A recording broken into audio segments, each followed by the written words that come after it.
ఆత్మాత్వం గిరిజామతి పరిజనా ప్రాణా శరీరం గృహం పూజాతే విషయోపభోగరచనా నిద్రా సమాధి స్థితి సంచార పదయో ప్రదక్షిణ విధి స్తోత్రాన్ని సర్వాగిరో యద్యత్ కర్మ కరోమి తత్తదఖిలం శంభో తవారాధనం.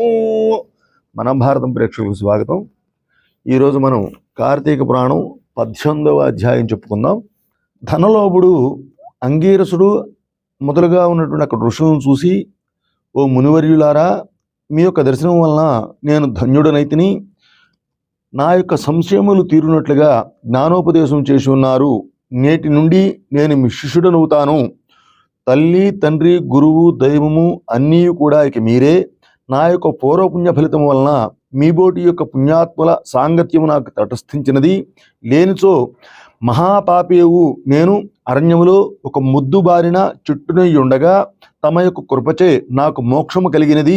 మీ యొక్క దర్శన భాగ్యము లేనియడలా ఈ యొక్క కేకారణ్యములో తరతరాలుగా ఆ యొక్క చుట్టు రూపములో ఉండవలసిందే కదా. అటువంటి నేనెక్కడ, మీ యొక్క దర్శన భాగ్యం నాకు ఎక్కడ దొరికేది? నాకు సద్గతి ఎక్కడ లభించేది? పుణ్య ఫలప్రదాయమైనటువంటి ఈ యొక్క కార్తీక మాసం ఎక్కడ? పాపాత్ముడనగు నేనెక్కడ? ఈ యొక్క విష్ణువాలయమునందు ప్రవేశించుటకు ఎట్లా అవకాశం కలిగేది?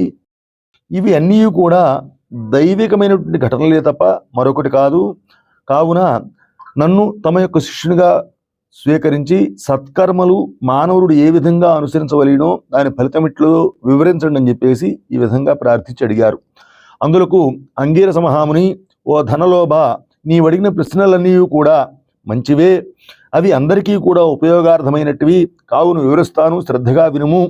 ప్రతి మనిషి కూడా ఈ యొక్క శరీరమే సుస్థిరమని నమ్మి జ్ఞానశూన్యుడవుతున్నాడు. ఈ యొక్క భేదము శరీరమునికే కాని ఆత్మకు లేదు. అట్టి ఆత్మజ్ఞానం కలుగుటకు సత్కర్మలు చేయవలసి ఉన్నది. సకల శాస్త్రములు కూడా అదే చెబుతూ ఉన్నవి. సత్కర్మను ఆచరించి వాటి యొక్క ఫలమును పరమేశ్వరార్పితముగా చేసిన ఎడల జ్ఞానము కలుగును. మానవుడు ఏ జాతి వాడో ఎటువంటి కర్మలు ఆచరించవలెనో తెలుసుకుని అటువంటివి తప్పక ఆచరించవలెను. బ్రాహ్మణుడు సూర్యోదయాత్ పూర్వమే నిద్రలేచి స్నానము చేయక సత్కర్మలు ఆచరించినా కూడా అవి వ్యర్థమవుతాయి. అటులనే కార్తీక మాసమందు సూర్య భగవానుడు తులారాశిలో ప్రవేశించి ఉండగా, మరియు వైశాఖ మాసములో సూర్యుడు మేషరాశిలో ఉండగా, మాఘమాసములో సూర్యుడు మకర రాశిలో ఉండగా, అనగా ఈ యొక్క 3 మాసముల యందును కూడా తప్పక నదిలో ప్రాతకాలముందే స్నానము చేయవలను. అటులు స్నానములు ఆచరించిన ఎడల, దేవతార్చన చేసిన ఎడల తప్పక వైకుంఠ ప్రాప్తి కలుగుతుంది. సూర్య చంద్రగ్రహణ సమయముల యందు తదితర పుణ్యదినముల యందు కూడా స్నానము చేయాలి. ప్రాతకాలమున స్నానము చేసి మనుజుడు సంధ్యావందనము సూర్య నమస్కారము చేయవలను. అట్లు ఆచరించని వాడు కర్మభ్రష్టుడవుతాడు. కార్తీక మాసమందు అరుణోదయ స్నానము ఆచరించిన వారికి చతుర్విధ పురుషార్థములు సిద్ధించును. కార్తీక మాసముతో సమానమైనటువంటి మాసం ఇంకొకటి లేదు. వేదములతో చదువుగేటువంటి శాస్త్రము, గంగా గోదావరి నదులకు సమానమైన తీర్థములు లేవు. బ్రాహ్మణులకు సమానమైన జాతి కూడా లేదు. భార్యతో సరితూగు సుఖమునిచ్చే స్త్రీ లేదు. ధర్మముతో సమానమైన మిత్రుడు, శ్రీహరితో సమానమైన దేవుడు లేడుని తెలుసుకొనవలెను. కార్తీక మాసమందు విద్యుక్త ధర్మముగా స్నానాదులు ఆచరించిన వారు కోటి యాగములు చేసిన ఫలితాన్ని పొంది వైకుంఠ ప్రాప్తి పొందుతారు.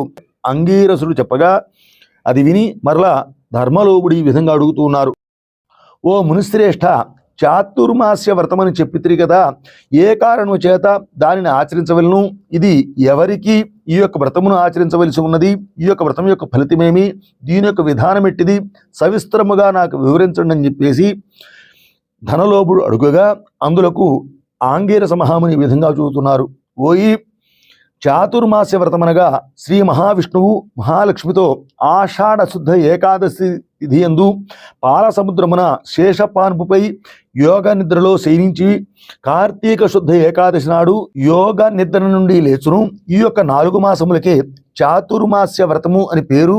అనగా ఆషాఢ శుద్ధ ఏకాదశిని శయన ఏకాదశి అనియు, కార్తీక శుద్ధ ఏకాదశిని ఉత్థాన ఏకాదశి అనియు, ఈ యొక్క వ్రతమును చాతుర్మాస్య వ్రతమని పేర్లు.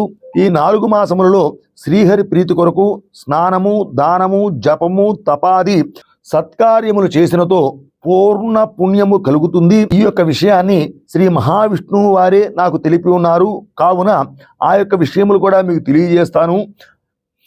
పూర్వము కృతయుగమున వైకుంఠమునందు గరుడ గంధర్వాది దేవతల చేత వేదముల చేత సేవించబడుతూ ఉన్నటువంటి శ్రీమన్నారాయణుడు లక్ష్మీదేవి సమేతుడై సింహాసనమున కూర్చొని ఉండగా ఆ యొక్క సమయమున నారద మహర్షి వచ్చి పద్మనేత్రుడు, చతుర్బాహుడు, కోటి సూర్య ప్రకాశములు కలిగి ఉన్నటువంటి శ్రీమన్నారాయణను చూసి నమస్కారం చేయగా అంతటా శ్రీహరి నారదుని చూసి ఏమీ తెలియని వారి మందహాసముతో, ఓ నారద, నీవు క్షేమమే కదా, త్రిలోక సంచారివైన నీకు తెలియని విషయములు ఏమీ లేవు.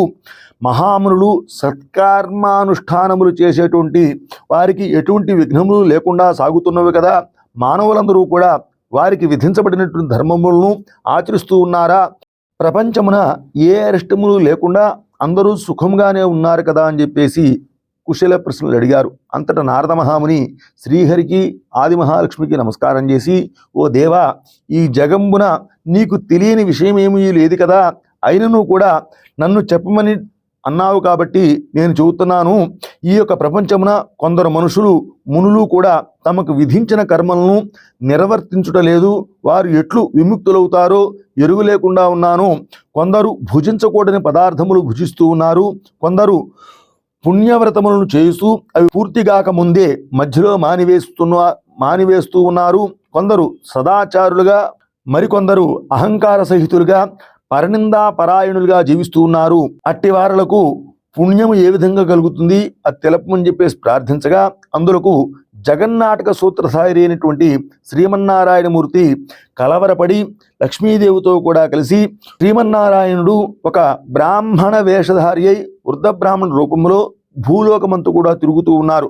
ప్రపంచమంతయు కూడా దయావలోకనంతో వీక్షించి రక్షిస్తూ ఉన్నటువంటి దామోదరుడు ప్రాణులను భక్తి శ్రద్ధలతో పరిరక్షిస్తూ ఉన్నారు. పుణ్యక్షేత్రములు, పుణ్యనదులు, పుణ్యాశ్రమములు తిరుగుతూ ఉన్నారు. ఆ విధంగా తిరుగుతూ ఉన్న భగవంతుని చూసి కొందరు ఆయనని ముసలివాడని ఎగతాళి చేస్తూ ఉన్నారు. కొందరు ఈ ముసలివానితో మనకేమి పని అని ఊరుకున్నారు. కొందరు గర్విష్ఠులై ఆయన వంక చూడక తమ పనులతో చేసుకుంటూ ఉన్నారు. మరికొందరు కామార్తులై శ్రీహరిని కన్నెత్తైనా చూడకుండా ఉన్నారు. వీరందరినీ భక్తవత్సలుడైనటువంటి శ్రీహరి చూసి వీరిని ఏ విధంగా తరింపచేయుతున్నా అని చెప్పి ఆలోచిస్తూ శ్రీ మహావిష్ణువు ముసలి బ్రాహ్మణ రూపమును వదిలిపెట్టి శంఖు, చక్ర, గద, పద్మ, కౌస్తుభ, వనమాలాది అలంకారయుతుడై నిజ రూపమును ధరించి లక్ష్మీదేవితోడను భక్తులతోడను మునిజన ప్రీతికరమైనటువంటి నైమిషారణ్యానికి వెళ్ళారు. ఆ వనమునందు తపస్సు చేసుకుంటున్నటువంటి మునుపుంగవులు స్వయముగా తమ యొక్క ఆశ్రమమునకు వచ్చిన సచ్చిదానంద స్వరూపుడైనటువంటి శ్రీమన్నారాయణ చూసి భక్తి శ్రద్ధలతో ప్రణమిల్లి నమస్కారము చేసి ఆది దైవమైనటువంటి శ్రీ లక్ష్మీనారాయణుల్ని ఈ విధంగా స్తోత్రిస్తూ ఉన్నారు. శాంతాకారం భుజగశయనం పద్మనాభం సురేశం విశ్వాకారం గగన సదృశం మేఘవర్ణం శుభాంగం లక్ష్మీకాంతం కమలనయనం యోగి హృద్యానగమ్యం వందే విష్ణుం భవభయహరం సర్వలోకైకనాథం లక్ష్మీం క్షీరసముద్రరాజతనయాం శ్రీరంగధామేశ్వరీం దాసీభూత సమస్త దేవ వనితాం లోకైక దీపాంకురాం శ్రీమన్మందకటాక్షలబ్ధ విభవత్ బ్రహ్మేంద్ర గంగాధరాం త్వాం త్రైలోక్య కుటుంబినీం సరసిజాం వందే ముకుంద ప్రియాం. ఈ విధమైన స్తోత్రములతో లక్ష్మీనారాయణుల వారిని ఆ మునిపొంగులందరూ కూడా సాష్టాంగ దండ ప్రణామములు వెళ్ళారు. ఇది కార్తీక పురాణం 18వ అధ్యాయం సమాప్తం. మన భారతం ప్రేక్షకులందరికీ కూడా నమస్కారం. మా యొక్క వీడియో కనుక మీకు నచ్చినట్లయితే లైక్ చేయండి, షేర్ చేయండి. అందరూ కూడా సబ్స్క్రైబ్ చేసుకుని మమ్మల్ని ఉత్సాహపరిచి మరికొన్ని వీడియోలు చేసే విధంగా ఆనందించగలరని కోరుతూ ఉన్నాం. శుభం భూయాత్.